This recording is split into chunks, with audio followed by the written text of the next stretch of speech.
Buenas noches. ¿Cómo están? Continuaremos, por favor. Bueno, estábamos viendo el tema de las estructuras, ¿no? De media tensión. Ya vimos la que era las estructuras en anillo abierto, cerrado.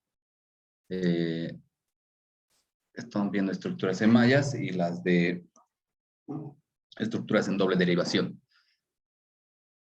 Ahora pasamos a lo que son estructuras en derivación múltiple, ¿no? Esta red se constituye por un número determinado de alimentadores que contribuyen simultáneamente a una alimentación de carga. Estas redes tienen aplicación en zonas que presentan cargas concentradas muy fuertes, en la que es necesario proporcionar una alta continuidad a los servicios, además que tienen la ventaja de que permiten proporcionar servicio a consumidores tanto en media como en baja tensión. Esta estructura resulta conveniente en zonas de grandes concentraciones de carga y de configuración extendida, ¿no? Y bueno, hablamos de cargas que estén cerca de los 30 megavolt amperios por kilómetro cuadrado. Aquí tenemos un ejemplo, un esquema ejemplo, donde tenemos varios alimentadores que salen y van a diferentes cargas, ¿no? Entonces, prácticamente las cargas tienen un respaldo suficiente respecto a la importancia que estas vayan a tener.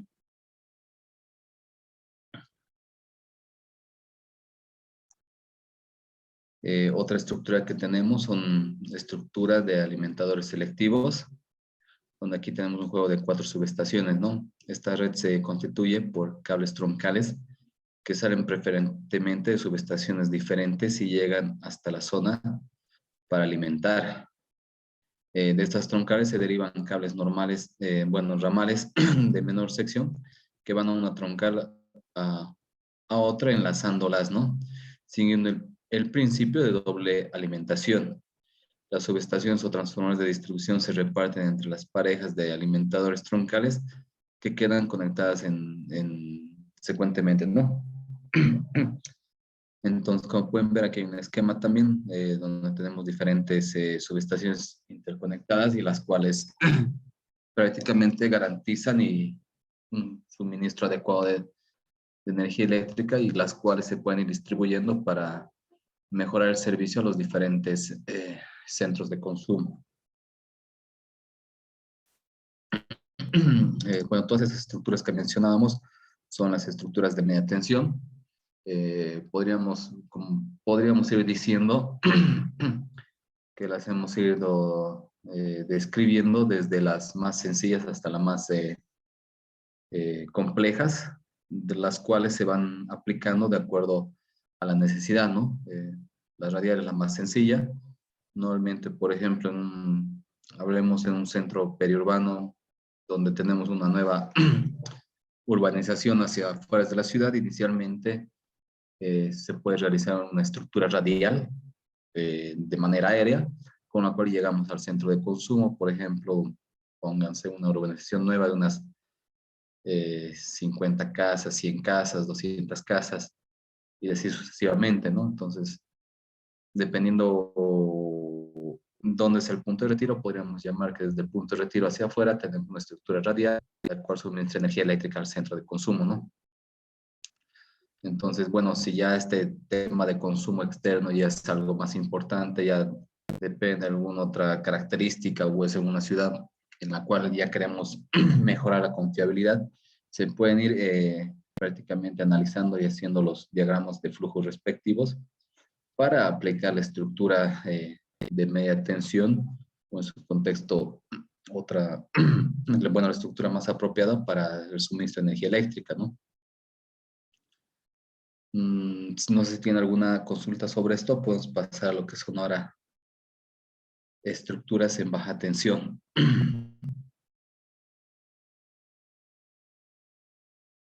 Iremos bajando entonces.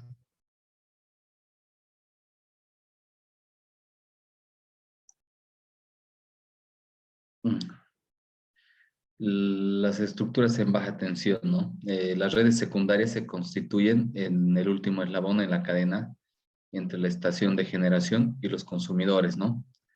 Al igual que los sistemas de distribución de media tensión, los sistemas de baja tensión tienen diversos arreglos en sus conexiones y por lo general se siguen manteniendo los mismos principios de operación que en aquellos, ¿no? Sin embargo, entre los circuitos primarios y secundarios hay una importante diferencia que afecta su operación.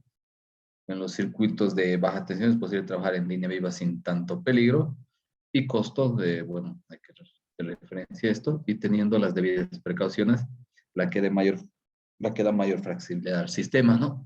Entonces, ¿qué quiere decir esto? Que a cuanto mayor nivel de tensión se tenga, evidentemente se puede trabajar, pero los costos tanto de capacitación del personal, equipamiento y bueno, igualmente conocimiento son más elevados que el trabajo directamente en baja tensión en lo que son líneas de distribución, ¿no? Más que todo porque al tratarse de tensiones tan altas, no solo juega efectos físicos o de conocimiento, sino también emocionales por el peligro que esto representa, ¿no? Por ejemplo, para trabajadores que realizan trabajos en línea de media tensión hasta 34.5, no solo se realizan todos los cursos de capacitación, equipamiento y todo eso, sino también se les hace un análisis emocional de cómo están, cómo, cómo pueden ellos desarrollar el trabajo ya una vez que estén en línea viva, como se diría, ¿no? Y bueno, evidentemente la parte física que tienen que cumplir para evitar cualquier fatiga durante el trabajo. Este sistema, al igual que un sistema de distribución de media tensión, consiste en alimentadores secundarios que tienen su origen en baja tensión de los transformadores, en las cajas de distribución o en los buses de las subestaciones secundarias, llegando la energía hasta el centro o hasta el lugar de consumo, ¿no? Hay tres estructuras de redes secundarias en los sistemas de distribución, ¿no? Tenemos lo que son las redes radiales, sin amarres, estas pueden ser subterráneas aéreas, la red radial con amarres, la red mallada o red automática en baja tensión, ¿no? De igual manera que en la media tensión, la red radial sin amarres sería la más sencilla. De hecho, es una red que se utiliza bastante en general, en todo lado, y el tema de la distribución final de la energía eléctrica, ¿no? Acá tenemos unas gráficas ejemplos de cómo tenemos el centro de consumo y cómo estaba distribuyendo a los diferentes puntos de suministro de energía eléctrica o clientes finales que se podría llamar, ¿no? Es una red radial sin amarres, una red subterránea. eh, este tipo de red, los cables de sección tienen que ser los apropiados de acuerdo con la carga que estos van a alimentar. Parten en diferentes direcciones desde el lugar donde se encuentra instalado el transformador, instalar el transformador constituyéndose los alimentadores secundarios, ¿no? En esta red, una falla en el transformador o en alguno de los cables dejará sin servicio a todos los consumidores que alimentan la instalación, ¿no? Aún en este arreglo tan sencillo es posible tener un grado de seccionalización, ya que si el problema es en los cables, una vez que la falla sea localizada, el cable se puede cortar aislando el lado dañado del lado en buen estado, y si este está conectado a la fuente, puede ser normalizado y una parte de la carga volverá al servicio mientras se realiza la reparación. Entonces, este es un ejemplo bastante normal de una red de distribución en baja tensión.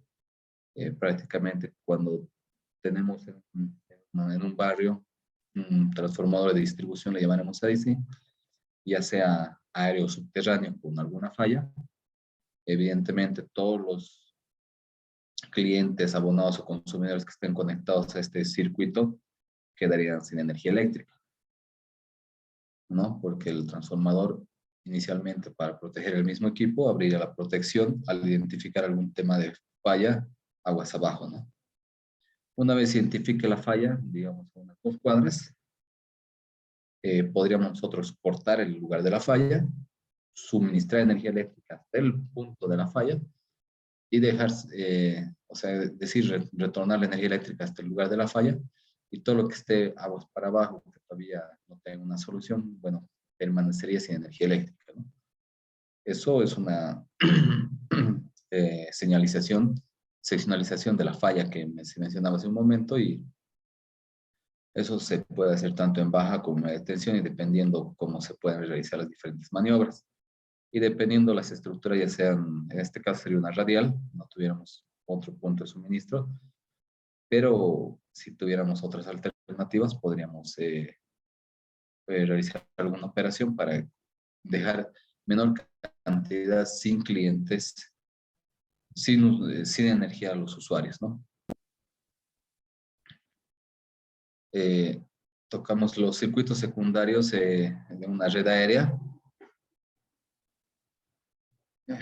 Se conectan al transformador de distribución, a los servicios que alimenta. Este transformador siguiendo también una disposición radial, aunque en algunos casos se interconectan los secundarios de los transformadores adyacentes, ¿no? Entonces, este es similar al caso anterior, nada más que de manera aérea, ¿no? Ya la construcción sería un tanto diferente, y evidentemente ya pueden realizarse tipo de conexiones entre diferentes circuitos para poder realizar maniobras y dejar, bueno, maniobras que pueden evitar el corte de energía eléctrica a algún cliente. Acá tenemos un ejemplo de red radial con amarres.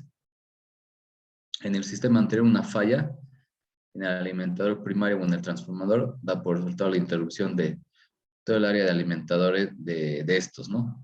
Hasta que el daño se repare o el transformador sea reemplazado. En el caso que casi corresponde si el transformador tiene falla, ¿no? Para solucionar esta situación, así como para facilitar la restauración del servicio cuando hay problemas en los cables secundarios, se instalan cajas de seccionamiento intercaladas en los cables que van de un transformador a otro.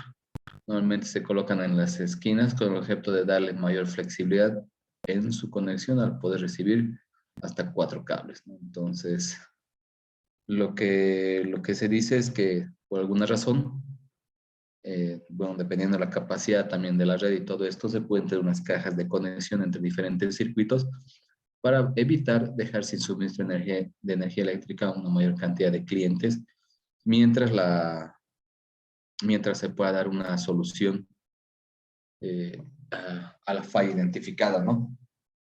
Entonces, en algunos casos se puede utilizar este tipo de alternativas de la manera enfocada en que se tenga un mejor servicio al cliente, ¿no?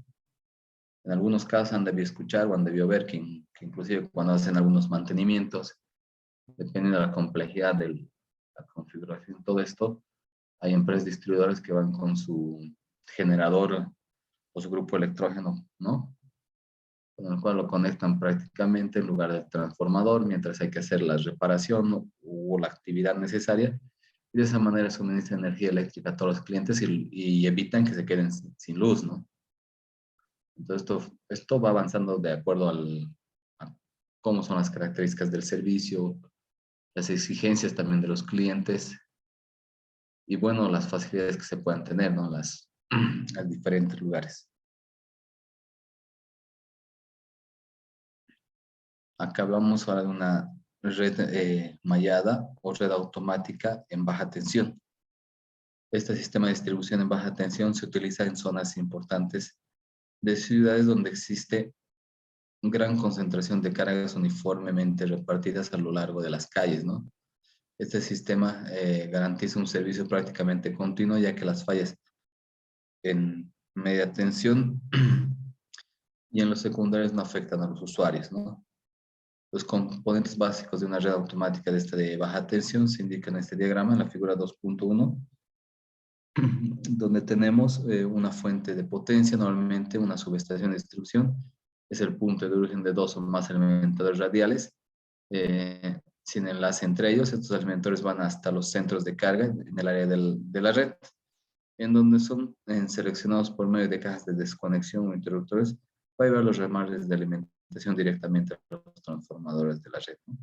Entonces, de esa manera prácticamente estaríamos garantizando que tuviéramos la alimentación a los diferentes puntos de baja tensión, ¿no? Los transformadores de la red están conectados a los cables primarios de tal manera que los transformadores adyacentes pueden quedar energizados por alimentadores diferentes. La finalidad de este arreglo es que al existir una falla en uno de los alimentadores de media tensión o en primera contingencia no disminuya la regulación de voltaje en la red y la carga del alimentador dañado sea absorbida a través de la red secundaria por los transformadores de los otros alimentadores. Por esta razón, el diseño de los alimentadores de media tensión debe ser adecuada para que permita absorber el aumento de carga cuando uno de ellos falla, ¿no? Entonces, prácticamente tendríamos varios puntos de suministro, los cuales trabajarían en mantener la regulación de voltaje sin cortar la energía, ¿no? Un dispositivo desconectador llamado protector se instala en el lado secundario de cada transformador.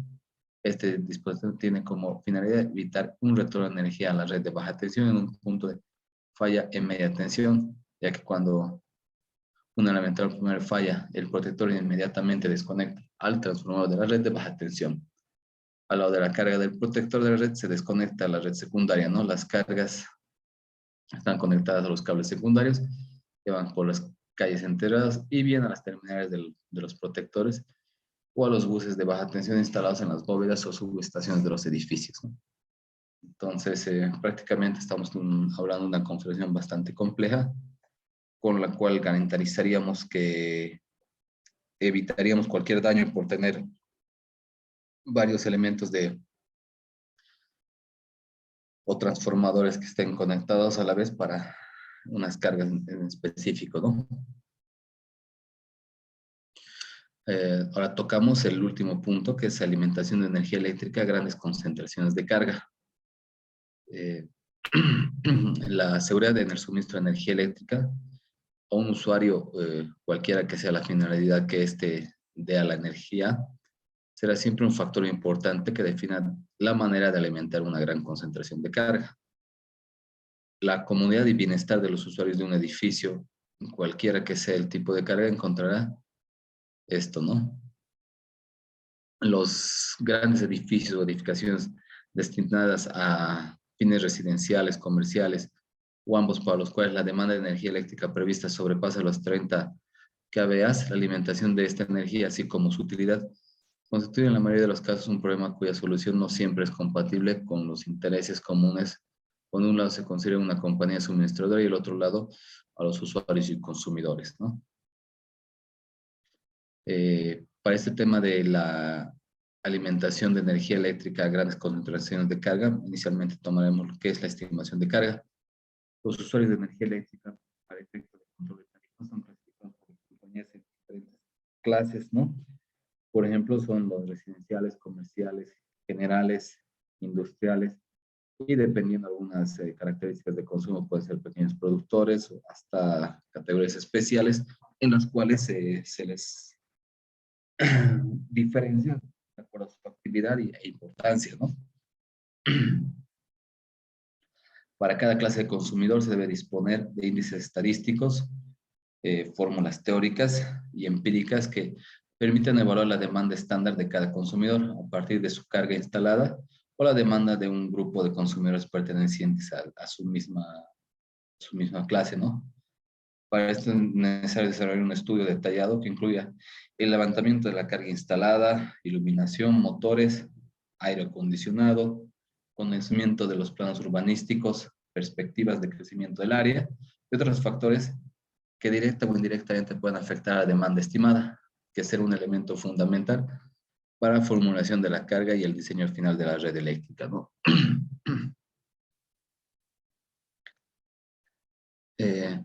La estimación de carga, las alternativas de alimentación de energía eléctrica para un edificio las deberá analizar la compañía. Entre los factores que se deben considerar para la alimentación de grandes cargas comerciales tenemos los siguientes, ¿no? Tenemos la zona geográfica. ¿Por qué la zona geográfica? Puede ser esto, dependiendo la zona, puede ser aéreo o subterráneo, dependiendo el tipo de carga eléctrica, tipo de carga, y la potencia, si esta va a ser megavolt-amperios, tensión preferente, si este centro grande de consumo prefiere media-baja tensión, o inclusive en alta tensión, el nivel de cortocircuito que tendrá este centro de consumo, la confiabilidad, qué tan sensible será, semisensible, será normal, la arquitectura del inmueble, área construida, niveles, sótanos y todo lo que así refiere, el tema de medición, las tarifas que se van a aplicar. Este es un tema bastante delicado y amplio, en el cual, dependiendo de la actividad y bueno, las características de consumo, carga y bueno, y todos los aspectos que así requiere, la medición y el elemento respectivo tomará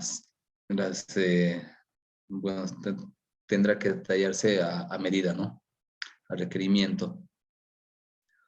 Junto con esto es importante identificar cuál es el factor de carga de este centro, su diversidad y otros, ¿no? Para finalmente poder identificar cuáles van a ser los costos de contribución del usuario y, bueno, si realmente este proyecto es tan importante para la compañía eléctrica, ¿no?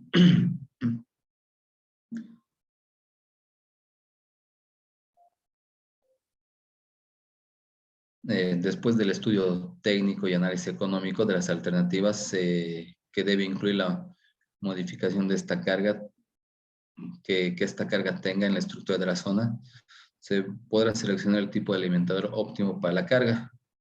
En las estructuras normalizadas se utilizan, pueden ser radial, anillo abierto, secundario selectivo, primario selectivo u otro, ¿no? La aplicación de un diseño en particular se determinará por el tipo de carga que se alimentará y en la zona que se encuentre localizada esta, ¿no? Entonces, prácticamente dependiendo eh, la actividad de este centro de consumo, su importancia, la zona, la capacidad que este necesita, realmente si este va a ser un cliente regulado o no regulado con exigencias superiores, se tienen que tomar consideraciones especiales para poder realizar la selección de la estructura que suministra la energía eléctrica al final, ¿no? Al cliente.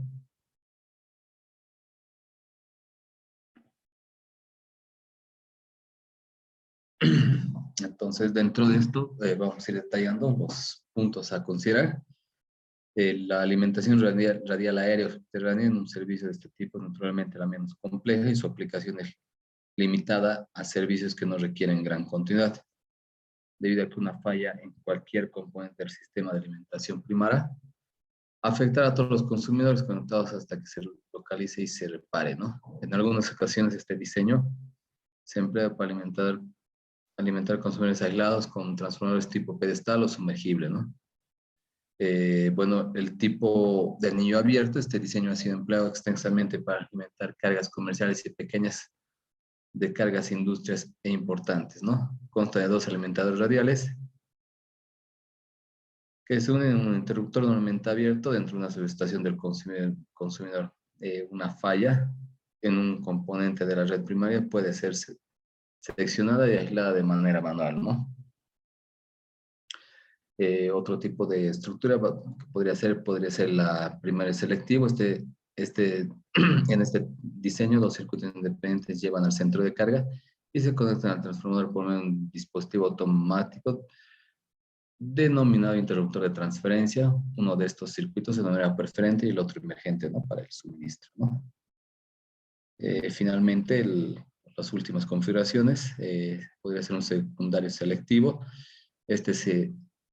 Sistema se emplea principalmente en sistemas de distribución industrial y su uso es de poco frecuente en redes de distribución urbana, ¿no? Son indispensables dos transformadores con un interruptor en el lado de baja tensión. La duplicidad de transformadores, así como el resto del equipo, reduce considerablemente el tiempo de interrupción, ya que es factible hacer la transferencia de carga de manera automática cuando se detecta pérdida de potencia en uno de los extremos receptores del alimentador, que por lo regular opera a media carga, ¿no? Entonces es una configuración un tanto más costosa, ¿no? Y tuviera que ser bastante justificada para su aplicación, ¿no?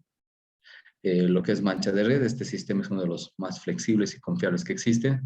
Su empleo se restringe a zonas en que ya se tiene una red subterránea implantada y en la que la zona tiene una elevada densidad de carga. Requiere la utilización de 2 alimentadores con un mínimo de 2 transformadores y sus respectivos protectores de red que alimentan un bus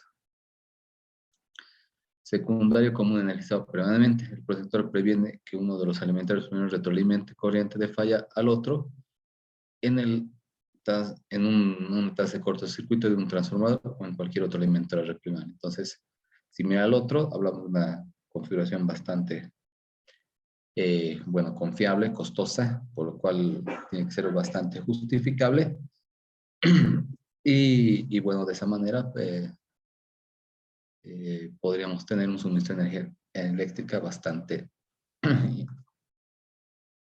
seguro, ¿no? Bueno, este es el primer tema, es un tema bastante corto sobre el tema de estructuras, bueno, de estructuras fundamentales para las líneas de media y baja tensión.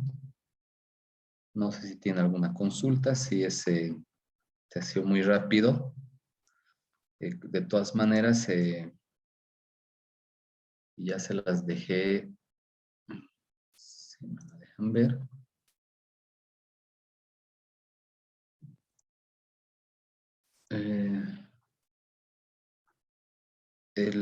Ya está colgado en la plataforma del curso. Igual las 2 primeras presentaciones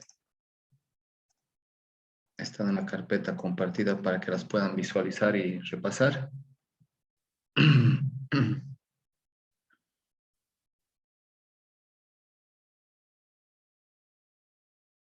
Y ya la siguiente clase empezaremos con el segundo tema. El segundo tema ya es algo un poco más de sistemas. Vamos a hablar de los sistemas aéreos, vamos a ver algunas estructuras, algunos ejemplos de unidades constructivas de diferentes empresas eléctricas en las cuales muestran, les podemos llamar sus diferentes normas en las cuales se basan para el diseño de las redes eléctricas. Veremos todo esto inicialmente para ir conociendo cómo se componen sus componentes y otros elementos para posteriormente recién pasar a lo que son los cálculos eléctricos y mecánicos. ¿Ya? En este tema 2 también haremos un ejemplo, ya con todas las estructuras y algunas recomendaciones que les vamos a dar. Haremos unos ejemplos prácticos para que ustedes también puedan ir ejercitando y analizando cómo se desarrolla este tipo de actividades.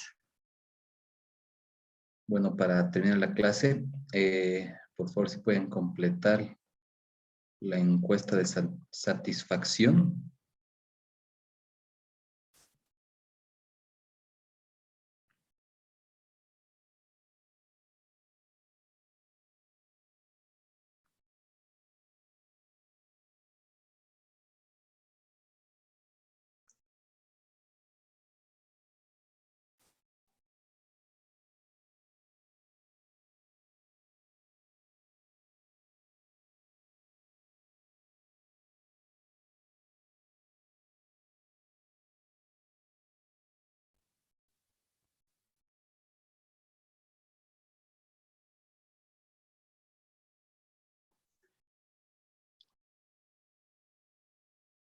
Ya, muchas gracias.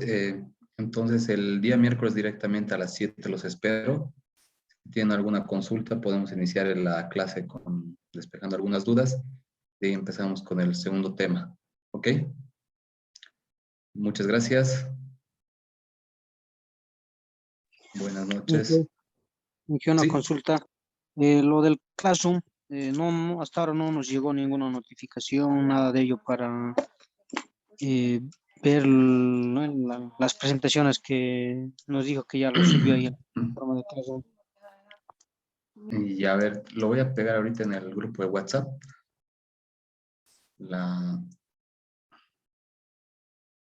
un cachito.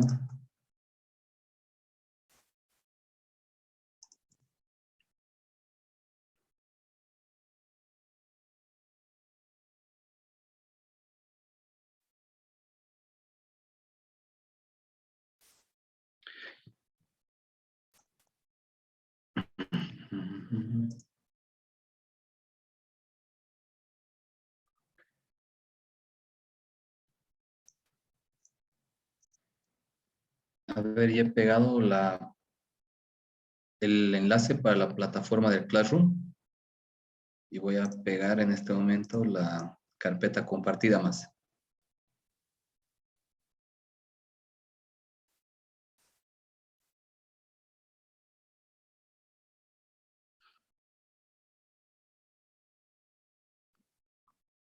Si podrían hacer la prueba, por favor. Ya acabo de entrar a la plataforma de Classroom, Inge. Ya se puede entrar. Ahí, perfecto. Ok, muchas gracias. Ya, Inge, está bien. Listo. Hasta el miércoles. Hasta el miércoles. Chao, chao. Chao, chao, Inge. Chao, chao.